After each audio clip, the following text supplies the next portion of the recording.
Lorsque vous avez une mentalité de roi, la mentalité de celui qui est supposé dominer, vous n'êtes pas des gens qui se plaignent. Vous savez que vous êtes le régulateur. Je veux toute ton attention maintenant. Toute ton attention maintenant. Toute ton attention. Regardez le verset de Genèse chapitre 1, verset 26 que nous venons de lire. Ça dit que lorsque Dieu nous a créés, il a dit que nous devons dominer. Apocalypse chapitre 5, verset 10 nous enseigne que nous sommes nés pour dominer. Écris tous ces versets parce que tu dois méditer avec tout cela pendant la semaine. Tu dois méditer avec cela pendant que nous prions. Amen. C'est important.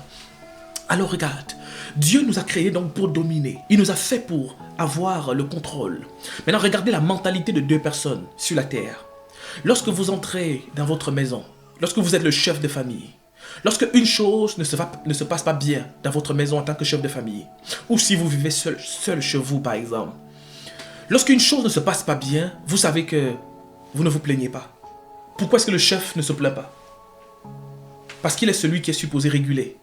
S'il entre à la maison et il y a un plat qui est mal posé sur la table, il va appeler, s'il y a des enfants qui vivent avec lui ou avec elle à la maison, il va dire « Hey, toi, déplace cette table, déplace ce plat, pose-le à la cuisine. » Et il les régule, c'est ça son activité, n'est-ce pas?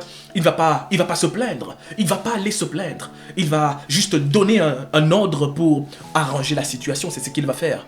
Dans d'autres contextes, il portera lui-même le plat, mais j'essaie juste de dire qu'il a conscience que il est celui qui est supposé être en charge de la situation. Il est en anglais, en français ça ne sonne pas bien, mais en anglais le bon mot anglais c'est « He's the one in charge ». He's the one in charge. C'est lui qui contrôle la situation. Il n'y a personne qui viendra le faire pour lui. Lorsque vous le savez et que vous savez que vous êtes des rois et que Dieu vous a placé sur cette terre pour dominer et qu'il n'y a personne d'autre qui est supposé faire que les choses fonctionnent en dehors de vous-même, alors vous savez que vous n'avez pas à vous plaindre lorsque les choses ne fonctionnent pas exactement comme vous vous attendiez. Vous savez que c'est votre responsabilité d'organiser les choses. Alors vous savez que vous devez émettre les décrets lorsque les choses ne se passent pas exactement comme vous attendiez. Alors Marius, qu'est-ce que tu essaies de dire?